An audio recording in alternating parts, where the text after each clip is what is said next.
From Beijing, the center of power of the world's second-largest power, or Brussels, the heart of Europe, to Brazil, the largest economy in Latin America, the most powerful forces of the multipolar world are looking at a small country in Southeast Asia, Vietnam.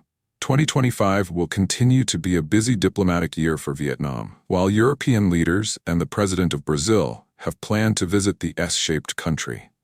Not to be outdone, Chinese President Xi Jinping is said to be rushing to book a ticket to visit his southern neighbor.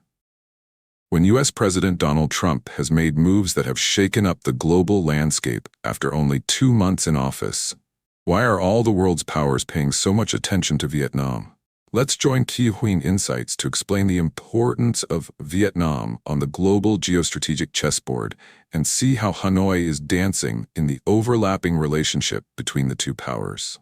Let's start from a faraway place, half a hemisphere away from us. Brazilian President Lula da Silva is scheduled to visit Vietnam from March 27th to 29. Bricks, planes, and beef. That could be the highlight of this trip.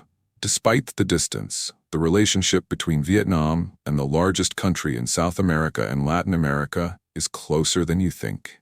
In 2024, after 17 years of establishing a comprehensive partnership, the two countries upgraded their relationship to a strategic partnership. Currently, Brazil is Vietnam's largest trading partner in Latin America and the second largest in the Americas after the United States. In turn, Vietnam is Brazil's leading partner in the Association of Southeast Asian Nations, Asia. It is expected that this year, negotiations on a free trade agreement between Vietnam and the Central and South American market bloc, of which Brazil is a key member, will begin. Moreover, Brazil is also one of the founding countries of the BRIC, a geopolitical and economic bloc that is a counterweight to the G7 of the West.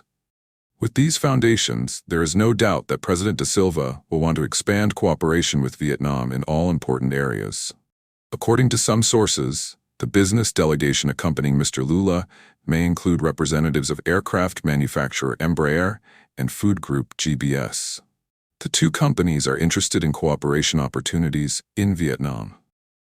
During this visit, President da Silva may invite Vietnam to attend the BRIC summit held in Brazil in July. Previously, Vietnam accepted the invitation to become a BRIC partner but has not made an official decision. In addition, the two countries may agree on an action plan in the fields of defense, agriculture, and energy to expand cooperation, including biofuels such as ethanol, a strength of Brazil. In the field of trade, Brazil is said to be looking to promote beef exports to Vietnam. If approved, this could be an important factor for the GBS group to consider investing in a food processing facility in the north of Vietnam, with a total investment estimated at tens of millions of dollars. In the aviation sector, Embraer is said to be negotiating with Vietnam Airlines to supply 10 E-190 narrow-body aircraft, as well as seeking opportunities to introduce the C-390 military transport aircraft in Vietnam. According to some sources, a C-390 demonstration flight may be held this May. Currently, the Vietnamese Ministry of Foreign Affairs and relevant parties have not made any official comments on the above content. Meanwhile, Vietnam is still actively negotiating with many international partners in the aviation sector. In recent days, senior leaders of Airbus and Boeing have met with Vietnamese officials. At the same time, Vietnam is also considering the possibility of approving China's COMAX aircraft. Those are the potentials that Brazil is looking for in Vietnam. As for Europe, what do they expect from this Southeast Asian country? European officials revealed that European Commission Chief Ursula von der Leyen and French President Emmanuel Macron are both considering plans to visit Vietnam in the coming months. These trips are not only to promote trade and investment cooperation, but also to promise to support Vietnam in many important areas. Why are these wealthy Europeans so eager? It's simple, because it's related to their vital interests in the Trump 2.0 era. Just 2 months after Mr. Trump took office, the U.S. and its European allies have engaged in a fierce war. On March 7th, U.S. President Donald Trump imposed a 25% tariff on European goods imported into the U.S. In response, the EU announced 2 retaliatory tariff packages targeting U.S. goods. Mr. Trump counterattacked by choosing to impose a 200% tariff on all wine and other alcoholic products originating from Europe if the EU dared to retaliate. In this context, the EU is accelerating its approach to Vietnam. Why is that? In 2023, Vietnam announced the upgrade of relations with the US to a comprehensive strategic level. Previously, the US also started construction of the largest embassy in Vietnam in the world. The scale is up to 12,000 people, turning Vietnam into a geopolitical center in the region and the whole community.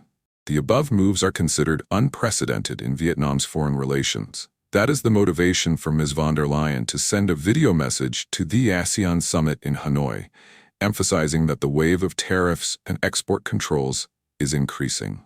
We want to create new opportunities for trade and investment with potential partners. According to diplomatic sources, Mr. Macron may visit Vietnam at the end of May. Previously, during the historic visit of General Secretary Lam to France in October 2024, the two countries upgraded their relationship to a comprehensive strategic partnership. France has thus become the first EU country to establish the highest-level relations with Vietnam.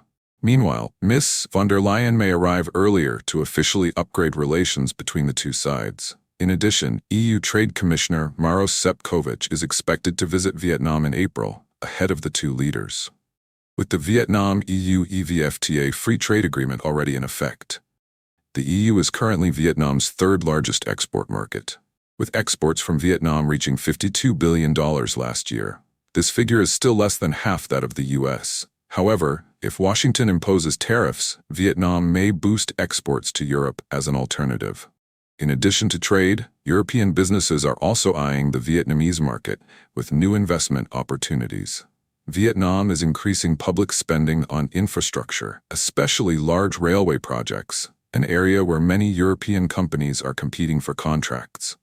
In addition, Vietnam's nuclear power plant project is an attractive piece of cake for France. The evidence is in the recent meeting with French Prime Minister Pham Minh Chinh. The French ambassador sincerely offered the French electricity group EDF. Of course, in the position of the sought-after person, Vietnam responded that this project is hot and many partners are interested in cooperating.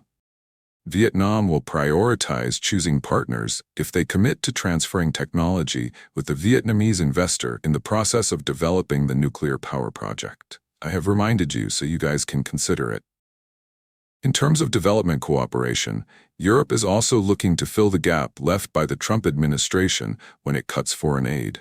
A notable example is that Belgium is implementing a fund to support the restoration of areas contaminated with the chemical biocin.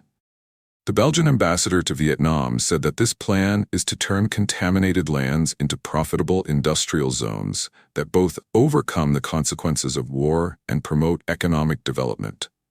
With the above moves, it can be seen that Vietnam is gradually becoming an important link in Europe's political and economic strategy. Amidst the fluctuations of global trade, the EU not only wants to expand cooperation with Vietnam, but also take advantage of Vietnam's position to escape President Trump's trap in the short term. In the long term, it is to reduce dependence on the US market.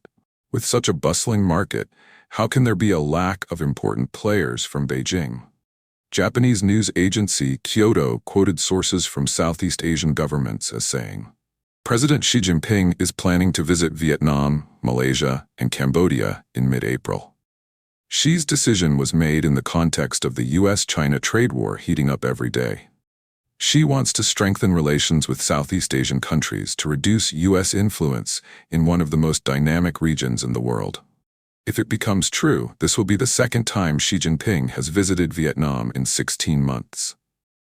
His last visit to Vietnam was in December 2023, just a few months after President Joe Biden visited Vietnam, and the two countries upgraded their relationship to a comprehensive strategic partnership. This means that the Vietnam-US relationship has not only been upgraded to the highest level, bypassing the middle level of strategic partnership, but also on par with the Vietnam-China relationship. If Mr. Tap really visits Vietnam, is it just a coincidence or a carefully calculated move? According to US sources, it will be in the second half of this year. General Secretary to Lam will visit the United States in September 2024. The General Secretary of Vietnam has come to New York to attend the high-level week at the 79th United Nations General Assembly. On the sidelines of his first U.S. trip, the General Secretary had 27 meetings and contacts with officials, former officials of the government, the business community, friends, experts, scholars, students, and overseas Vietnamese in the U.S. In September 2024, the Trump Organization signed an agreement to build a $1.5 billion golf course and resort in Hưng Yên Province. In addition, if there are no changes, the General Secretary will attend the 80th anniversary of the fascist victory in Moscow, an event of profound political and historical significance that demonstrates the strong relationship between Vietnam and Russia. In the current era of fierce geopolitical competition, Vietnam has become a comprehensive strategic partner of all three power poles, the US, China, and Russia. It is a living proof of the diplomatic doctrine of bamboo with a strong root, a strong trunk, and flexible branches. A small but mighty country has been dancing gracefully in the overlapping relationships of major countries in the world. What do you think about this small S-shaped country? Leave your opinion in the comment section. Let's discuss. And now, don't forget to subscribe to my channel. Goodbye, and see you again.